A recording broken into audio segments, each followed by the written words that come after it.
여호수아 16장 1절부터 끝절까지 10절 말씀까지 함께 읽어보십니다. 요셉 자손이 제비 뽑은 것은 여리고 샘 동쪽 곧 여리고 곁 요단으로부터 광야로 들어가 여리고로부터 베델 산지로 올라가고 베델에서부터 루스로 나아가 아렉 족속의 경계를 지나 아다롯에 이르고 서쪽으로 내려가서 야블레 족속의 경계와 아래 벳호른과 게셀레까지 이르고 그 끝은 바다라. 요셉의 자손 므낫세와 에브라임이 그들의 기업을 받았더라. 에브라임 자손이 그들의 가족대로 받은 지역은 이러하니라. 그들의 기업의 경계는 동쪽으로 야다롯 앗달에서 윗 벳호론에 이르고 또 서쪽으로 나아가 북쪽 믹무다에 이르고 동쪽으로 돌아 다나실로에 이르러 야노와 동쪽을 지나고 야노에서부터 아다롯과 나하라로 내려가 여리고를 만나서 요단으로 나아가고 또 답보아에서부터 서쪽으로 지나서 가나신에 이르나니 그 끝은 바다라. 에브라임 자손의 지파가 그들의 가족대로 받은 기업이 이러하였고 그 외에 므낫세 자손의 기업 중에서 에브라임 자손을 위하여 구분한 모든 성읍과 그 마을들도 있었더라. 그들이 게셀에 거주하는 가나안 족속을 쫓아내지 아니하였으므로 가나안 족속이 오늘까지 에브라임 가운데에 거주하며 노역하는 종이 되니라. 아멘. 여호수아 후반부 특별히 13장부터 21장에 이르는 부분은 땅을 분배하는 과정을 기록한 내용이죠. 우리 앞에서 13장에서는 요단 동편의 땅을 두 지파 반 르우벤과 갓과 므낫세 반 지파 그 두 지파 반에게 분배하는 내용이었고요. 또 14장 15장은 유다 지파의 땅 분배 내용이었다면 오늘 읽은 16장과 17장은 요셉의 두 아들인 므낫세와 에브라임 지파의 땅 분배에 대한 내용이에요. 그러면은 야곱의 12아들 중에서 물론 장자는 르우벤으로부터 시작해서 둘째 시몬, 셋째 레위, 넷째 유다 이런 순으로 가지만은 여기 장자가 장자권을 받은 게 아닙니다. 장자와 장자권이 일치하지 않는 경우가 있어요. 장자 맞은데요, 그 장자권이 그에게 주어진 권리인데 그에 합당하지 않기 때문에 장자의 권리가 다른 데로 넘어가는 거예요. 요한계시록에 보면은 촛대를 옮기신다는 말씀이 있죠. 그러니까 하나님이 은혜를 주셔도요, 그에 합당하지 않으면 은혜 가운데 주시는 복은 그에 합당한 쪽으로 흘러가게 되는 거예요. 장자와 장자권이 일치해야 맞아요. 그런데 반드시 일치하지 않는다는 것이 문제죠. 그러니까 이 유다 지파도요, 넷째 유다가 실질적인 장자권을 이어가는 거예요.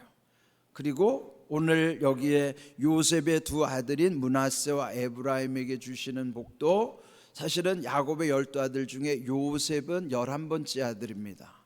그렇지만은 그 요셉이 애굽으로 가서 물론 형들에 의해서 팔려서 애굽에 갈 수밖에 없었죠. 그가 17살 나이에 팔려가서 30살에 총리가 되기까지 13년의 고난의 세월 속에 하나님이 함께 하심으로 그는 형통한 자 되었다 그랬죠. 그 덕분에 사실은 이 야곱의 집안이 애굽으로 피난 가서 거기에서 뿌리를 내리고 그리고 400년 동안에 엄청난 민족을 이루어서 가나안을 향해 들어온 거예요. 그게 발단이 누구였는가 하면 요셉이라고 하는 사람을 미리 보내셔가지고 거기에서부터 요셉으로 하여금 엄청난 그 민족이 덕을 본 것이죠.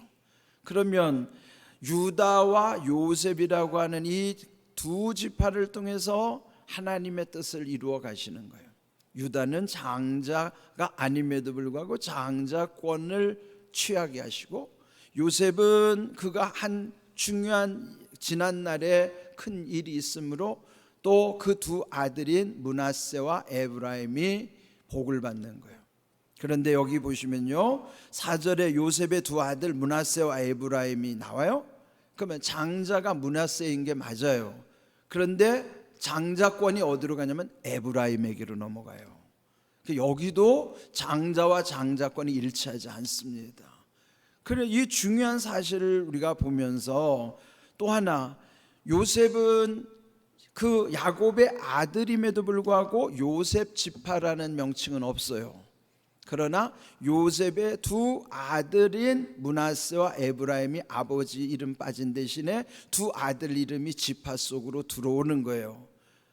12지파가 다 아들들인데 이 므낫세와 에브라임만이 손자로서 아들 취급받고 들어오는 거라고요. 그래, 이거 잘 생각해야 돼요. 이게 우리가 어떤 그 절대적 호칭을 따질 때 보세요. 우리가 하나님을 칭할 때는요, 누구든지 다 하나님은 아버지라고요. 저도 하나님을 아버지라고 부르고, 또 저의 아버지도 하나님을 아버지라고 부르고, 저의 자녀들도 하나님을 아버지라고 부르죠. 호칭이 딱 정해져 있어요. 똑같아요. 왜? 하나님은 한 분 절대적이신 관계이기 때문에 누구든지 하나님은 아버지예요. 그런데 사람들은 호칭이 다 달라져요. 왜? 상대적이기 때문에 누구를 기준으로 삼느냐에 따라서 호칭도 다 달라진다고요. 가령 저는 우리 아버지를 아버지라 부르지만 제 아내는 시아버지 되는 거고요, 제 아이들은 할아버지라고 부르는 거예요. 왜 호칭이 달라져요? 그게 상대적인 관계는 그 호칭이 다 달라질 수밖에 없지만은 절대적 관계의 하나님은 호칭이 동일한 거예요. 그래서 우리는 모두가 하나님을 아버지라고 부를 수 있는 자격이 주어진 거예요. 그러니까 여기에 므낫세와 에브라임이 야곱과의 관계에서 보면은 육신의 관계에서는 할아버지예요. 그런데 실질적으로 영적인 세계에서 장자권을 취하는 데는 아들로서의 역할로서 받은 거라고요. 그럼 하나님과 우리의 관계에 있어서도요, 하나님은 한치 건너의 하나님이 아닙니다. 직계가 돼야 돼요. 아버지와 자녀의 직계 관계가 돼야 되지, 옆으로 세 가지고 누구를 통해서 가는 반계의 관계가 아니란 말이에요. 그 착각하면 안 돼요. 그러니까 여러분의 자녀들의 하나님도 나의 아버지, 나의 하나님으로 고백하는 하나님이어야 되지, 내 엄마의 하나님, 내 아빠의 하나님, 그런 하나님은 없어요. 우리가 자식 교육 잘 시켜야 돼요. 너의 하나님이라는 걸 알려주셔야지, 엄마의 하나님, 아빠의 하나님이 아니라는 사실을 알려줘야 되면 너의 하나님이야. 나도 내 하나님으로 고백하듯이 너도 너의 하나님으로 경험하고 살도록 해줘야지. 우리는 그걸 못하는 거예요. 그냥 안쓰럽다고 해서 자식들을 다 망가뜨리는 거예요. 여러분, 육신으로 잘 되는 게 잘 되는 게 아니에요. 영이 바로 서서 잘 돼야 그게 잘 되는 거라고. 그렇게 보면요, 사람이 하는 일을 보세요. 망가져서 망하는 거지, 망가졌을 때 깨달으면 망하는 길로 안 가요. 우리가 망가졌을 때 깨달아야 되는데 망가졌는데도 못 깨달으니까 망하는 겁니다. 하나님이 그냥 망하게 하시지 않아요. 처음에는 망가뜨리신다고요. 망가뜨리시지 않아도 하나님 뜻대로 살지 않으면 망가집니다. 그럴 때 그 원인을 깨달으면 살아요. 근데 그거 못 깨달으니까 망하는 겁니다.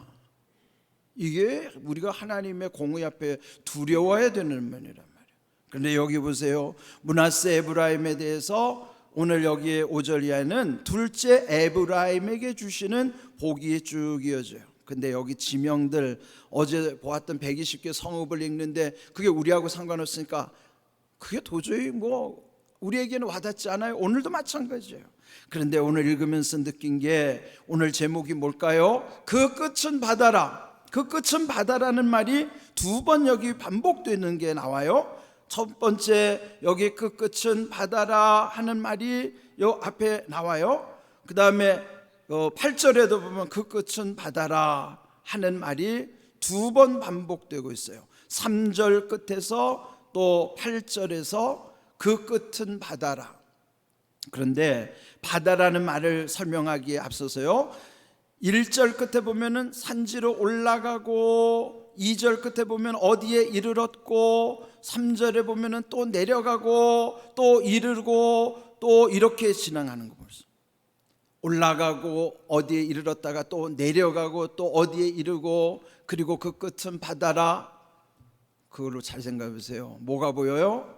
인생이 살아오는 과정이 오르막길도 있고 내리막길도 있고, 거기서 뭐 어디에 이르르기도 하고, 또 여기서 보면은 7절에 보면 내려가다가 또 7절 그 옆에 보면 여리고를 만나서 요단으로 나아가고, 그러니까 어디를 만나고 나아가고 지나서 이르나니 결국은 그 끝은 바다라. 이 인생에 여러분 흔히 말하는 산전수전을 다 겪었다는 얘기입니다. 예? 올라갈 때도 있고 내려올 때도 있고 어디 이를 때도 있고 어디를 만날 때도 있고 지나갈 때도 있고, 그걸 우리가 흔히 쓰는 산전수전을 다 겪는다는 겁니다. 인생 살다 보면은 엎치락 뒤치락 오락가락 우왕좌왕 갈팡질팡 이런 거 다 겪어내면서 인생 살아가는 겁니다. 그런데 그 끝은 바다라. 그건 뭐예요? 그들의 육지의 경계섬은 바다랑 연결이 된 거야. 끝이지만 사실은 끝이 아니에요. 바다와 연결되어 있어요. 그런데 어제 말씀 나눈 것처럼 평지에서 보면, 평지는 왜 평지예요? 거기는 하늘과 맞닿아 있어요. 그러면 잘 생각해 보세요. 땅은요 바다와도 맞닿아 있지만은 저 끝에 보면 하늘과도 맞닿아 있어요. 그 끝을 보여주는 게 수평선과 지평선이라고요. 물끝을 보면 수평선에 바다가 있고, 땅끝을 보면 땅에 맞닿아 있는 그 지평선은 하늘과 맞닿아 있어요. 수평선과 지평선 경계예요. 예? 저 바다의 끝처럼 보이는 저 수평선, 저 땅끝에서 하늘과 맞닿아 있는 지평선. 그러니까 그런 걸 잘 생각해 보세요. 우리가 살다 보면은요 바다와 하늘은 너무나 흡사해요. 그래서요 조종사들이 훈련할 때 항상 주의시키는 게 그런 거예요. 실제 비행 조종사들이 훈련할 때 헷갈리는 게 뭐냐면요, 하늘과 바다가 막 전투기가 뺑뺑 돌다 보면은 하늘이 바다 같고 바다가 하늘 같고, 그래서 착각하면은 하늘인 줄 알고 올라갔는데 거기는 바다로 내려꽂히는 사고가 있는 거예요. 왜 그렇게 되겠어요? 계기판을 보면은 절대로 착각하지 않아요. 문제는 자기의 경험에 의지하다 보면은 착각하는 거예요. 그러다가 그 조종사도 하늘인 줄 알고 올라갔는데 거기는 바다가 하늘처럼 보여서 내리꽂히는 죽음의 곳으로 가는 거예요. 이게 우리가 살면서 하늘과 바다가 비슷한 것 같지만 같지 않은 거예요. 이런 현상들이 얼마나 많은지 몰라요. 속는 현상들, 속이는 현상들. 그것은 같은 것과 같아 보이는 건 다른 거예요. 착각하면 안 됩니다. 우리 인생은 바다 끝, 하늘 끝을 보면서 하늘의 영원함 속에 그 바다의 끝은 어딘가요? 우리가 바다라고 하는 표현은 가장 어디서 많이 쓰면 인생을 고통의 바다, 고해라고 표현할 때 바다를 많이 인용하죠. 인생이 경험하는 것은 바다와 하늘이라고 하는 영적 의미가 있는 거예요. 그래서 여러분 우리의 그 끝은 바다라, 그 바다가 주는 의미를 잘 여겨보세요. 근데 우리 인생의 끝은 바다를 향하는 게 아니에요. 사실은 우리의 인생의 끝은 하늘을 향하고 있는 거예요. 땅 끝에서 보면 하늘과 맞닿아 있는, 그래서 저는요 수평선과 지평선 보는 걸 참 좋아합니다. 전에 제가 호남에서 목회할 때는요 조금만 나가면 지평선이 보였어요. 그래서 저는 지평선을 보는 게 좋았는데 여기 오니까 조금만 나가니까 서해 바다가 있어서 수평선을 보는 걸 전 참 좋아해요. 수평선을 보면서 지평선을 보면서 거기에 끝이 아니라 결국 수평선 끝에도 하늘과 맞닿아 있고 지평선 끝에도 다시 하늘과 맞닿아 있어요. 육지에서 끝은 바다라고 하지만 바다와 맞닿아 있는 건 또 하늘이에요. 그게 수평선과 지평선은 다 하늘과 맞닿아 있어요. 그래서 저는 하늘 보는 게 좋고, 그래서 수평선과 지평선을 보면서 늘 묵상하는 걸 참 좋아합니다. 많이 힘들고 지칠 때는 저는 여기서는 수평선을 보면서 가서 힐링을 하면서 천국에 대한 소망을 다시 한번 새기고 오고는 학고는 그렇습니다. 오늘 주신 말씀처럼 그 끝은 바다라. 그런데 바다 너머에 하늘이 있고 땅 끝에 너머에 하늘이 있다는 것을 기억하십시오. 오늘 주신 말씀 속에도 하나님 우리 인생에게 말씀하심이 있음을 기억하시고, 이렇게 엎치락뒤치락 올라가고 내려가고 어디를 지나가고 만나고 이런 모든 것 과정 속에서 중요한 것은 그래도 하나님은 여전히 나와 함께 하시고 나의 길과 진리와 생명이신 주님과 함께 한다는 사실을 기억하시고 감사함으로 그 길을 담대히 나아갈 수 있기를 주님의 이름으로 축복합니다. 아멘.